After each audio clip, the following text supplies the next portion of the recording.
Amen. So, thank the Lord. Nandito tayo muli sa ating Morning Revival Preview. At siguro nakikita niyo yung kapihan dyan na palaging ready. Amen.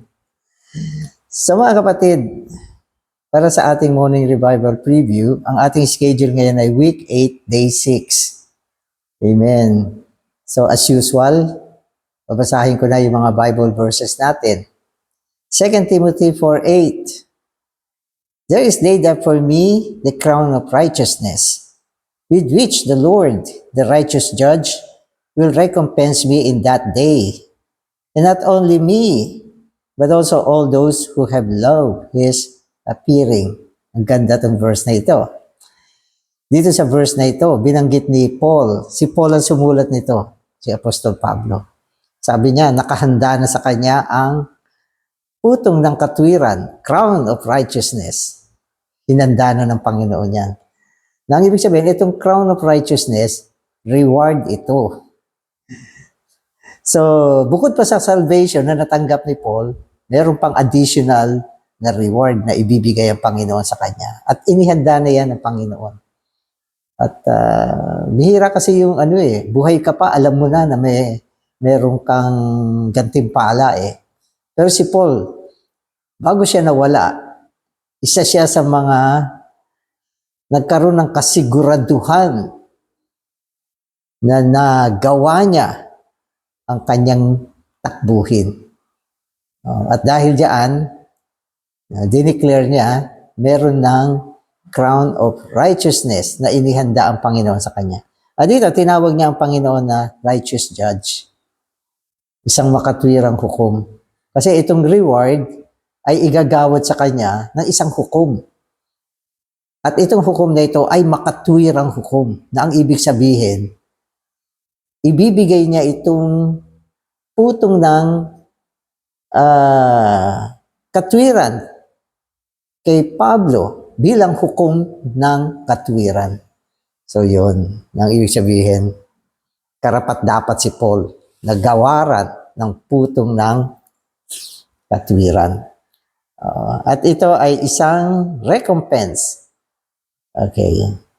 Ang ibig sabihin kasi ng recompense, tutumbasan yung ginawa mo, babayaran yung ginawa mo. So hindi naman libre yung yung crown of righteousness eh. Hindi yan bibigay lang ng basta. Ibig sabihin, yan ay trinabaho. Kaya merong recompense. At ito ay isang reward pagbalik ng Panginoon. Pero maganda rito, sinabi niya, and not only me. Sabi niya, hindi lang ako ang tatanggap niyan. Huwag kayong mag-alala, meron din kayo. Siya, si Paul, sigurado na. Kaya lang tayo, walang makapagsabing meron na tayo niyan. Walang makapagsabi. Maski ako hindi ko masabi yan. Wala. No, si Paul lang ang isa na nakasiguro dyan. Nakasiguro. At mamaya explain natin paano niya natiyak yan. Okay. At ang sinabi niya, hindi lamang siya, kundi yaong mga nagmamahal sa kanyang pagpapakita. So yun, meron din naman sign na binigay sa atin eh. Kumusta sa iyo ang pagpapakita ng Panginoon? Gusto mo ba yan? Mahal mo ba yan? Inaantay mo ba? So kung meron kang ganyang pagtugon sa kanyang pagbabalik, meron kang crown. Ibig sabihin. Pero kung sinabi, babalik ang Panginoon, naku, natatakot ka na. Kasi judge yan eh. Delikado ka dyan. So yun lang naman ay ayon sa akin nakikita sa binabasa ko. 1 Corinthians 9:25. And everyone who contends exercises self-control in all things. They then, that they may receive a corruptible crown, but we an incorruptible. Kanina sinabi, crown of righteousness. Tapos dito naman sa verse na ito, sinabi niya, crown incorruptible. Incorruptible crown. Isang korona na hindi nalalaos, hindi nawawala, hindi kakalawangin, hindi lilipas. Incorruptible na siya. Pag nagkaroon ka nito, hindi na siya mawawala. Hindi siya nalalaos. Hindi siya nagpe-fade. Kasi dito sa mundo, marami mga nakikipagtunggali. Yung mga athletes, nagtutunggali yan sa isa't isa. At yung best one, tumatanggap ng crown din.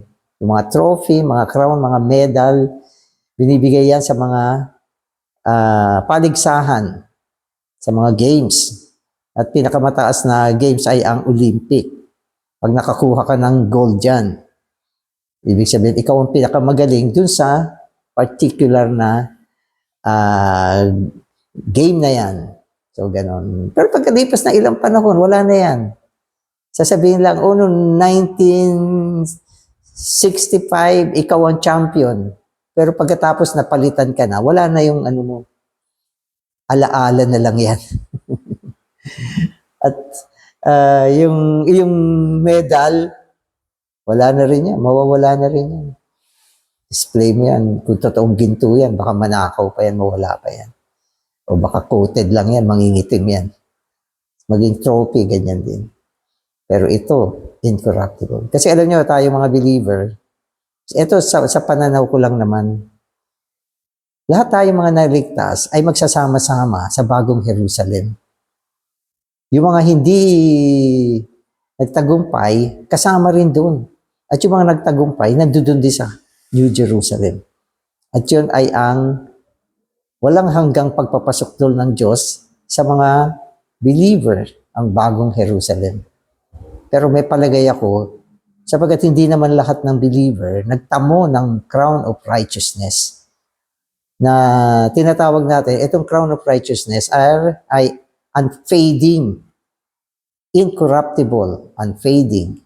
Ibig sabihin, hindi na siya nasisira. So may paniwala ako, maski doon sa New Jerusalem, may mga believer doon na may crown at merong wala.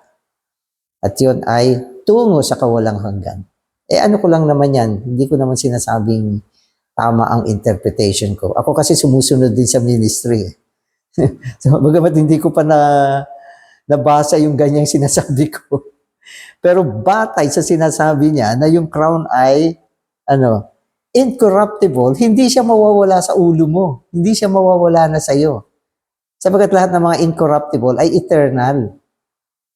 At alam ko sa New Jerusalem, hindi naman lahat ng believer na na-consummate, ay tumanggap ng reward. Hindi lahat. Sila lang yung mga naging overcomer, katulad ni Paul. At dahil yung tinanggap natin, na siyang nagdala sa atin sa luklukan, sa loob na 1,000 taong paghahari ng Panginoon, ay incorruptible. So pag transfer mo sa New Jerusalem, pwede na nasa iyo pa to. At meron pang recognition yan hanggang doon. So, medyo malalaman natin yan sa darating na kapanahunan. Bantayan nyo lang yung sinabi ko. Amen. Amen. Okay, so magbabasa na ako.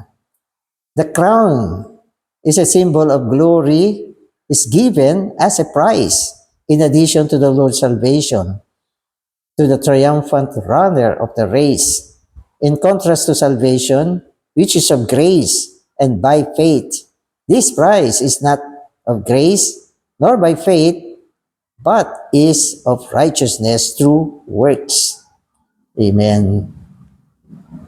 So sabi niya, yun daw putong yung crown. Okay, ito ay simbolo ng kaluwalhatian na ibinigay bilang gantimpala. So pag sinabi natin gantimpala, hindi lang siya binigay, kundi isang bagay na pinagpagalan. Alam mo, yung mga athletes sa mundo, hindi naman sila makakakuha ng gold kundi sila nagpagal na talagang binigay nila yung best nila dyan. Na talagang grabing practice, training, na talagang dinaanan nila, sakit ng katawan, at kailangan nasa prime sila ng kanilang edad. So, ganun siya. So, sa Christian life, meron din isang ganyang aspect. No? At itong price na sinasabi natin ay karagdagan nito sa salvation na natanggap natin nung tayo ay nanampalataya sa Panginoon. Pagkatapos natin manampalataya sa Panginoon, Nilagay tayo ng Panginoon sa isang takbuhan. Takbuhan. It's a race. Sa English, ginamit niya race. Ibig sabihin, ang race ay karera. Pero dito sa race na ito, medyo may kaibahan siya sa karera. Ang karera kasi, pabilisan at kung sino yung mauna, yun ang mananalo. Pero dito naman sa race na ito, kailangan maging faithful ka lang. Hindi tayo nagkukumpetensya sa isa't isa. Mas mabilis ito, mas magaling ito. Ganun. Wala tayong ganyan. Kundi lahat tayo rito ay nasa isang takbuhan, isang course na kailangan tapusin mo sa tamang panahon. At kapag ito ay natapos mo, meron siyang katapat na gantimpala. Amen. So kaya sinasabi sa atin dito, itong gantimpalang ito, hindi mo nakamit ng katulad sa pagkakamit ng ating kaligtasan na kung saan ikaw ay nanampalataya. Nung tayo ay naligtas, sa panig ng Diyos, ito ay biyaya. Kasi ginawa niya yung ating katubusan. Siya yung nagtrabaho para dito. Sa panig naman natin, ito ay faith. Kasi pinaniwalaan natin yung ginawa niya, sumampalataya tayo, at nag-decide tayong tanggapin siya bilang buhay. So yan yung unang aspekto ng salvation na tinanggap natin. Wala tayong ginawa. At sa panig natin, nanampalataya lang tayo. Pero itong reward, hindi ganun. Hindi ito sa aspekto ng binigay lang. Katulad ng biyaya. Ang biyaya, binigay lang eh. At yan ay kalakasan ng Diyos. Provision niya ng Diyos. At nanampalataya tayo. Pero itong gantimpala, hindi. Ito ay tatamuhin mo sa pamamagitan ng pagiging matuwid sa harapan ng Panginoon sa loob ng pagsasagawa. Praise the Lord. Kaya ang believer, mga kapatid, hindi ka pwedeng relax. Sabihin ko sa inyo. Hindi tayo pwede na pabanjing-banjing yung life natin bilang isang believer. Naku. Baka hindi natin matapos itong race na ito. May takdang panahon nito. Para bang pag nasa eskwelahan ka, finish or not finish, pass your paper. Dadating ang panahon, tapos na ang iyong grace period. Natapos mo ba siya? Nasa sayo yan. Amen. Amen. So the believers will be recompensed with such a reward, not according to the Lord's grace, but according to His righteousness. Hence, it is the crown of righteousness. The recompenser is the Lord as the righteous judge. Paul was assured that such a prize was reserved for him and that he would be recompensed with it at the day of the Lord's second coming. Amen. Amen. So, ano sinasabi sa atin dito? Hindi siya ayon sa biyaya, kundi ayon siya sa katuwiran. Ayon sa katuwiran. No? So, sinabi ko nga, ang biyaya ay binibigay ng Diyos para sa ating provision na sa pamamagitan ng biyaya, maka-move on tayo, maka-go on tayo. So, yun ay biyaya.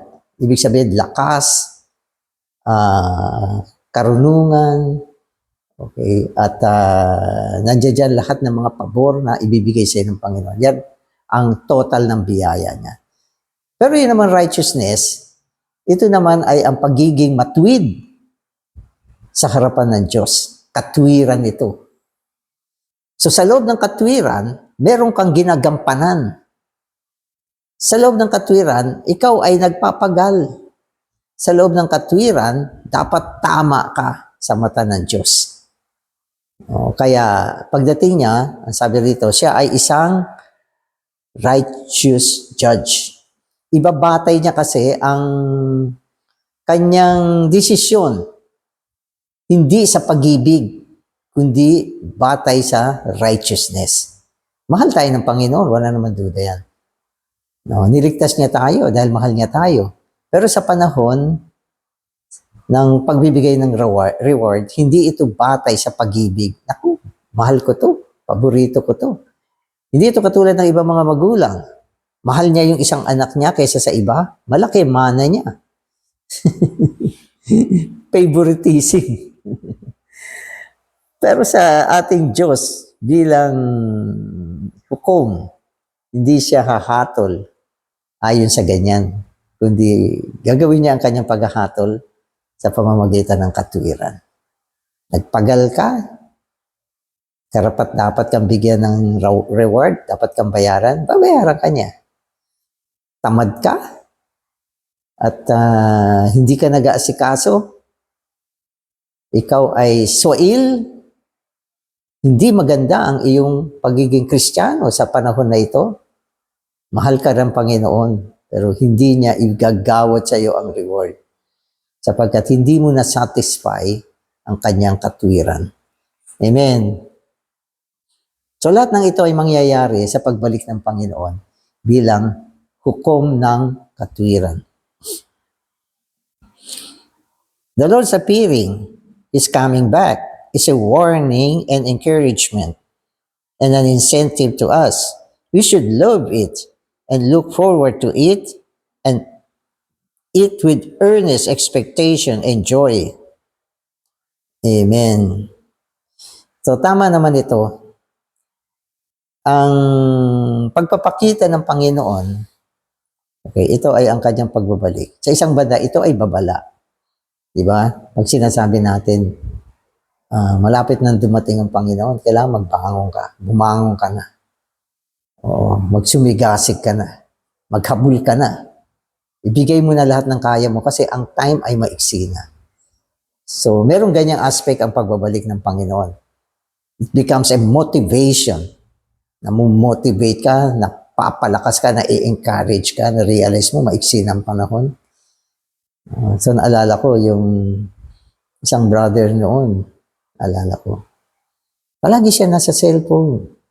Sabi, brother, anong ginagawa mo? Nagbabasa ng live study. Konting pahinga, nagbabasa na naman ng live study. Tapos, in-explain niya sa akin bakit ganon. Yung pala, meron ng taning yung buhay niya. So, ibig sabihin, maiksi na yung kanyang panahon dito sa lupa. Kaya, naku, basa ng basa, naghahabol, basa ng basa, naghahabol. So, hindi ko alam kung anong resulta nun. Ang sinasabi ko lang, pag maiksi na ang panahon mo, ibig sabihin, mai-encourage ka na. Pero dito, hindi ko sinasabing meron tayong cancer o may taning ang buhay natin. Ang sinasabi ko rito, ang kanyang pagbabalik, kapag na-realize natin na malapit na ito, mas magtutumulin tayo. Mas magtutumulin. Bibigyan ko kayo ng halimbawa. Yung totoong karera, yung mga nagkakarera, sa takbuhan, hindi sila tumatakbo na mabilis. Pero pag malapit na yung finish line, doon nila ibibigay yung kanilang puwersa. Yung karera ng kabayo, ganun din. Yung kabayo, hindi agad, iniipon nila yung lakas ng kabayo para bitawan siya pagdating sa malapitan na. Kaya pag malapit na, humahagibis na yung mga yan. Naku, ang tutuli na. Doon mo na makikita.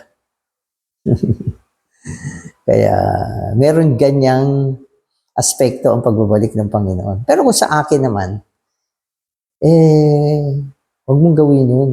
Yung malapit na, may taning ka na, tsaka ka, huwag yun. No, mas maganda pa rin yung buong buhay natin. Nagtutumulin tayo, binibigay natin yung best natin, naghahanda tayo, at hindi tayo nag-aaksaya ng panahon. Kaya may verse, sabi ng isang verse, redeeming the time, for the days are evil. Tubusin mo ang mga araw.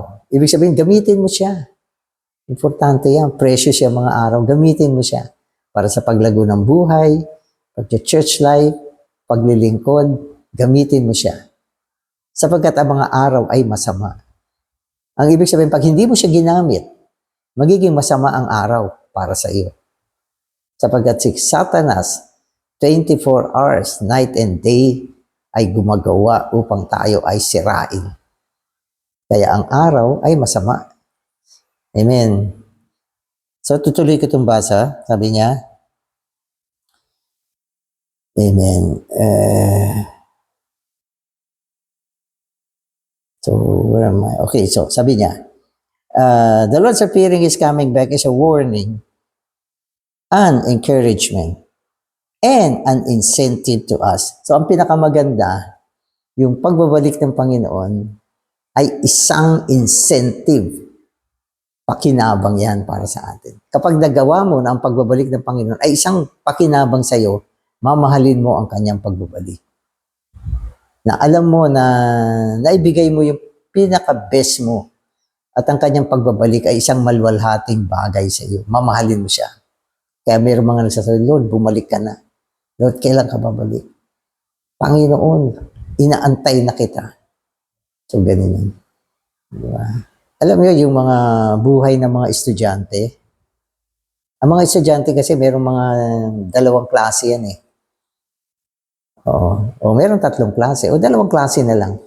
Mayroong mga estudyante bulakbol, pabaya, hindi nag-aaral, tamad. At may mga exam, binabaliwala nila. Nakikita nila yung mga recitation, exam, bumabaksak na sila. Kasi hindi sila nagsisikap. Pero may mga estudyante na, naku, talagang masikap. O masikap siya. Dahil sa kanyang pagsisikap, damang-dama niya na papasa siya o may posibilidad pang maging top siya. Alam niya na yung mga nagtatap, alam nila yan eh.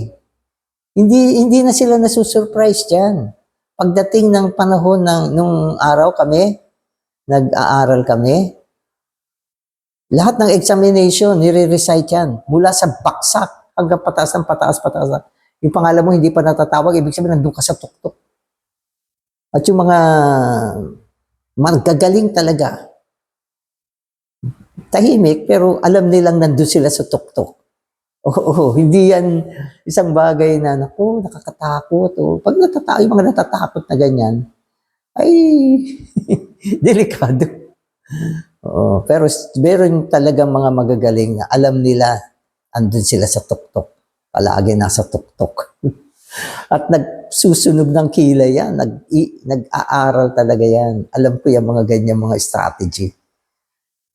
At yung panahon ng exam at natapos na, tuwan-tuwa na sila.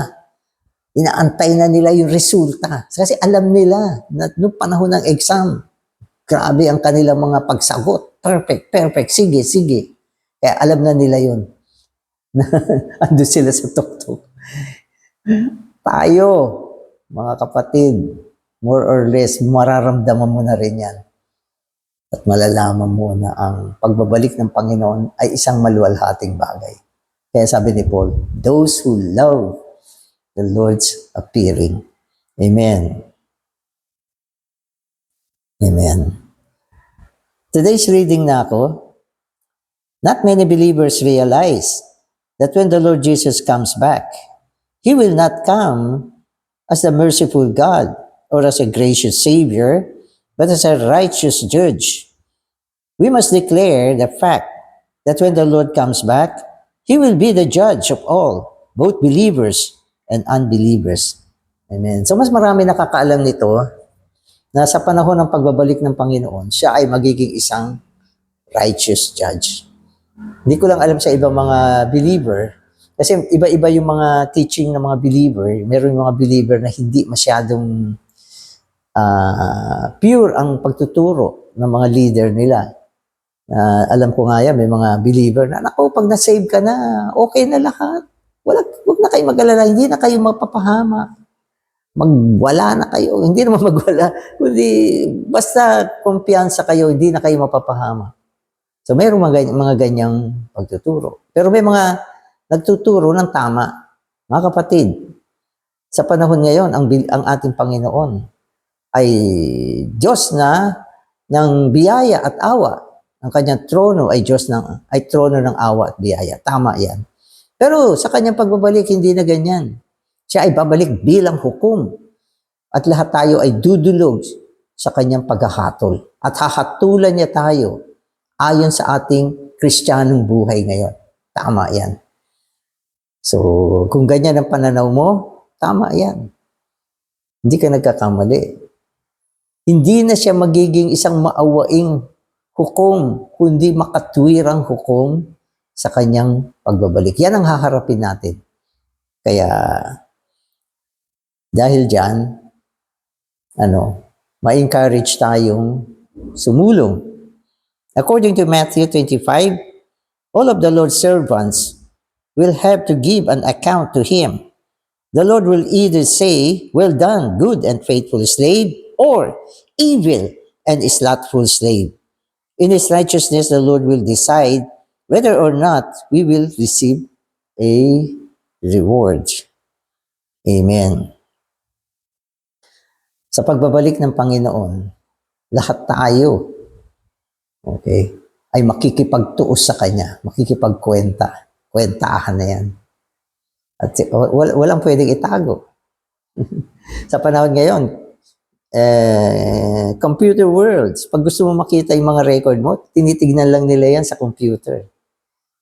Halimbawa, nung pumunta ako sa SS, tinignan ko kung tama yung mga hulog ko o qualified na ba akong magpensyon o ano, isang pindot lang na nakikita na nila. Kulang pa po kayo. Kompletohin po ninyo ito. So, pagbalik ng Panginoon, mas matindi ang heavenly computer. Tchuk! Lalabas lahat. Naku, may problema ka. Yung panahon ng Christian life mo. may problema ka. So, ganyan. At kung maganda naman, wow, excellent. Oo. Madalas, buong taon, 365 days ang iyong Lord's Table meeting. Ito, perfect ka. Oh, ang growth in life mo, ang taas. Mature ka na. Oh, faithful ka. Maging sa mga material giving. Tama ang record mo.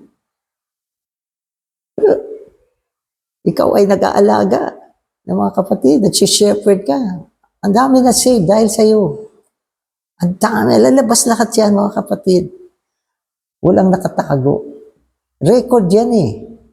At yan ay isang record ng katwiran. Kaya nga sa Hebrew sabi doon ang Diyos ay hindi liko para kalimutan niya ang mga pagmiministeryo mong ginawa. Lalo na sa mga banal. Sabi niya, hindi siya liko. Kung ang Diyos hindi nga liko, pero makakalimutin, wala siyang record, hindi mo na niya malalaman kung okay ka o hindi. Pero hindi mangyayari yan. Kapatid, hindi mangyayari yan. Kaya nga sinasabi sa atin, pagdulog natin sa Panginoon, merong dalawang salita. Una, sasabihin niya, good and faithful slave. Ibig sabihin, isa kang mabuti at tapat na alipin.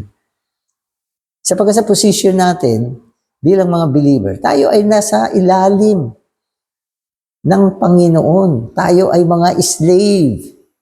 Anong ginagawa ng slave? Nagsiserve. Anong kailangan niya? Tapat. So kung tapat at mabuti at tapat na alipin, sabi niya, pasok. Enter into the joy of your Lord. Overcomer na yon. Pero merong isa, sabi niya, evil, slothful slave. Ang samang pakinggan. Masama at tamad na alipin. Kaya sabi niya, talian yung isang ito at ihagis sa labas ng kadiliman. Sa labas ng kadiliman. Outer darkness, sa labas ng kadiliman. And there shall be weeping and gnashing of teeth. How long? 1,000 years. Wala nang reward. Magduro sa pa, talong-talo, luging-lugi. Di ba? Sana inalis lang yung reward, okay na eh. Wala ka ng corona, sige, okay lang, wala na akong magagawa. Pero hindi eh. Wala ka ng reward. Ilalagay ka pa sa disiplina. Mali ba ang Diyos? Hindi. Righteous siya. Tama siya. Walang aangal. Walang aangal pagdating ng ganyang panahon. Hi, amen. Amen. Okay, amen. In 2 Timothy 4:18, Paul declares, "The Lord will deliver me from every evil work and will save me into his heavenly kingdom, to whom be the glory forever and ever." Every evil work here refers mainly to man's persecution, which usually comes from Satan's evilness. So, noong panahon ni Paul, sinabi niya, ang Diyos, ililigtas ako mula sa mga kasamaan. So, yung mga kasamaan dito ay tumutukoy sa mga persecution, pag-uusig na nagdadala ng kapighatian sa buhay ng mga believers. O sabi ng Panginoon, ililigtas ako ng Diyos mula sa kamay ng mga masasamang tao. Amen. Paul's being delivered from every evil work, included even his final martyrdom. Since martyrdom ushered Paul into the heavenly kingdom, such an ushering was a deliverance to him. There is no other time that the Lord dispenses himself in so great a measure into the believers as in the time of their suffering of martyrdom. Si Paul, ito, sabi niya, ililigtas ako mula sa mga masasama. Pero naging martyr siya. Ang ibig sabihin ng naging martyr, siya ay pinatay dahil sa Panginoon. So ano ang ibig sabihin nito? Niligtas ba siya ng Panginoon mula sa mga masasama? Oo.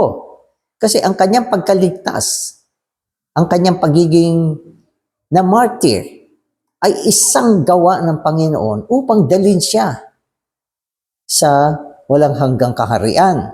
Kung hindi siya na martyr, paano niya nasiguro na siya ay mandaraig at tatanggapin niya ang putong ng katwiran? Ang ibig sabihin, nung sinulat ni Paul itong salitang ito yung panahon na alam niyang mamamartyr siya.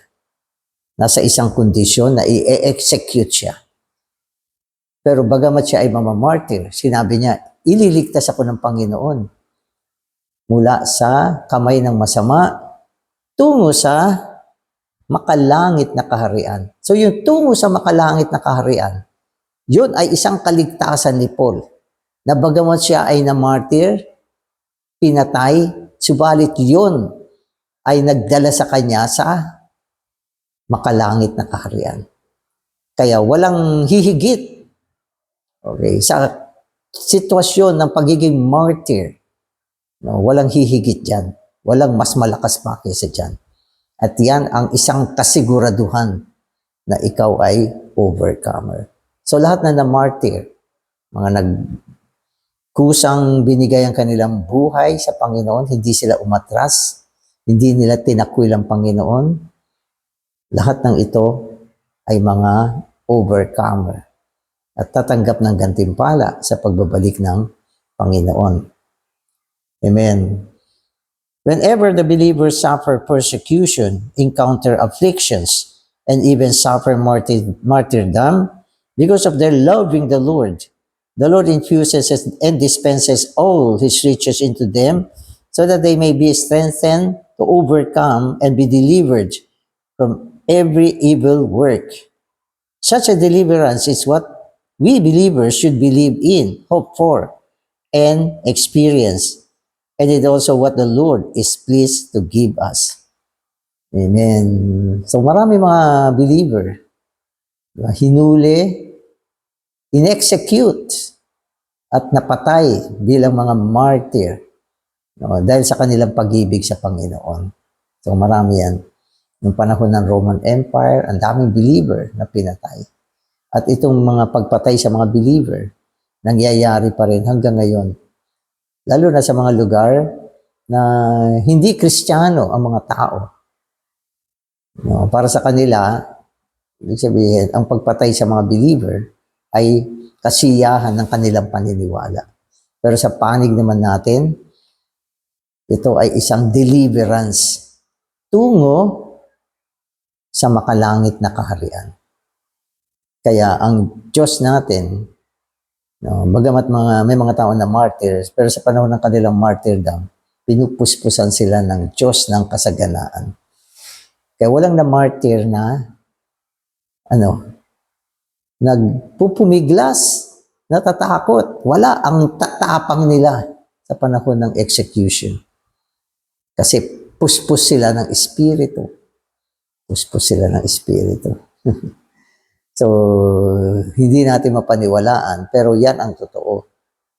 Amen. Walang mga martyr na natakot. Sinasabi nga nila, ang kanilang mga puso ay katulad ng puso ng leon. Hindi sila umaatras. Amen. Amen. The heavenly kingdom is the kingdom of their Father, the kingdom of my Father, the kingdom of Christ and of God, and the eternal kingdom of our Lord and Savior Jesus Christ, which will be a reward to the overcoming saints. It equals the crown of righteousness, is in 2 Timothy 4:18, and is an incentive to the believers to run the heavenly race. So ito yung mga ibang identification ng kingdom na ibibigay sa atin. Hindi ko na ulitin to. So babasa uli ako. Paul had the assurance to make that triumphant declaration that he would be saved into his heavenly kingdom. So sigurado si Paul. Assurance. Trinampet niya ito. Nasulat to sa Biblia. No, at sa ibang panig ng Biblia, sabi niya, natapos ko na ang aking takbuhin. Okay? So ito ay dineclare ni Paul nang siya ay buhay pa. Kasi isang aspect ng overcomers sa pagbalik ng Panginoon, hindi naman martyrdom masyado. Yan ay ang aspekto ng first fruit. Ang mga first fruit naman, ito yung hindi na martyr yan. Naabot nila yung growth in life na nire-require ng Panginoon. Nag-grow sila. Katulad sila Brother Lee. Brother Lee, hindi naman na martyr. Pero, umabot siya sa growth in life na kailangan niya. Si Watchman Nee, okay, so, pwede natin sabihin na martyr siya. Kasi kinulong siya hanggang namatay siya. Martyr yan. Pero at the same time, nag-grow din siya. Nag-grow din siya. So maraming nag-grow. Maraming mag-grow sa huling panahon. Ito ay 144,000 living overcomer. Ang sarap niyan. Kaya itong panahon na to, hindi naman natin ina-aspire na ma-martyr tayo. Kung wala namang ganyang environment at hindi naman yan itinalaga ng Panginoon, hindi ka ma-martyr. Sabihin mo, pupunta ako ng Africa, doon sa mga lugar na kumakain ng tao, doon ako mag-preach ng gospel. Subukan mo. Kung ayaw ng Panginoong mamartir ka, hindi ka rin mamamartir. Pero ang the best is to grow in life, become mature, and then be among the first fruit, living overcomers sa pagbalik ng Panginoon. Mag-grow tayo. So yun yung yan yung pinakamaganda. Araw-araw nagpo-pursue ka, naghahabol ka. At nag-grow ka sa Panginoon. Amen. Amen. Paul knew that he would be martyred and that he would be rejected, killed, and cut off from the earthly kingdom. Wala namang problema yan. Dahil siya ay mamamartir, mahihiwalay siya mula sa mga panlupang kaharian. Okay lang yun. Ano naghiwalay sa kanya? Martyrdom. Amen. Yet he also had the assurance that the Lord would deliver him into a heavenly empire, the heavenly kingdom. Na-martyr siya, hiniwalay siya sa makalupang kaharian, sa kaharian ni Satanas, sa sanlibutan, pero inakay naman siya sa pamamagitan ng martyrdom tungo sa makalangit na kaharian bilang kanyang gantimpala. Okay lang yon. Amen. Therefore, he suffered martyrdom with no miraculous rescue. In Paul, there was no thought of something miraculous, but instead, his thought was full of the spiritual divine reality. Si Paul, alam ba niya mamamartir siya? Alam niya. Alam niya. Alam niya. Sila Pedro, alam nila. Lahat yung mga disipulo na martir. Pero hindi sila naghanap ng milagro na Panginoon, pag imamartir mo ko. Hindi ba si Daniel, diniliver mo sa lions din, yung kuweba ng mga leon? Panginoon, gusto ko katulad ni Daniel. Wala silang ganyang kaisipan. Si Juan Bautista meron. Nung si Juan Bautista ay nakulong, no, maaaring iniisip din niya, mamamartir na siya ron. Pero, medyo in-stir up niya ang Panginoon para i-rescue siya. Pero hindi naman din siya ni-rescue ng Panginoon. Destined ka para mamartir. Sabi niya sa mga disipulo niya, tanungin niyo nga yung isa kung siya ba talaga ang Kristo o may inaantay pa kaming iba. Dineclare mo na nga yan ang Kristo eh. Ngayon nagdududa ka pa, pero hindi siya nagdududa. Ini-stir up lang niya ang Panginoon para patunayan, akong Kristo, sige, ilalabas kita sa kulungan. Hindi ginawa yan ng Panginoon. Si Paul, hindi rin niya challenge ang Panginoon. Walang miracle siyang ini-expect. No, hindi siya nag-expect na kikidlat, kukulog, babaha, ang mga humuli sa akin, mamamatay lahat. Wala siyang dream na ganyan. Napaka-natural ng kanyang kaisipan at siya ay nabubuhay sa realidad. Amen. Kaya huwag tayo masyadong mga palapangarap ng mga milagro. Baka meron tayong mga illusion na mga iniisip, tago mo na yan. Amen. Amen. Therefore, he suffered martyrdom with no miraculous rescue. In Paul, there was no thought of something miraculous, but instead his thought was full of the spiritual divine reality. As followers of the Lord Jesus, we should not expect the Lord to do something miraculous for us. Yan. Wag na tayo nag-expect na tayo mga tagasunod ng Panginoon, merong isang malaking milagro na mangyayari dito. Wag tayo mag-expect ng mga ganyan. But we have the full right to claim that the Lord must do spiritual, divine, and heavenly things for us. So dapat yun ang paniwalaan natin. Ang Panginoon tutumbasan ang aking pagsisikap ng kaluwalhatian, kasaganaan, upang ako ay lumago sa buhay. Upang marating ko ang goal ko na maging isang overcomer. At kung ako ay isang magiging tapat sa Kanya sa panahon ng buhay eklesiya, ito ay aalalahanin ng Panginoon sa Kanyang pagbabalik. So, ganun kasimpleng isip lang meron tayo.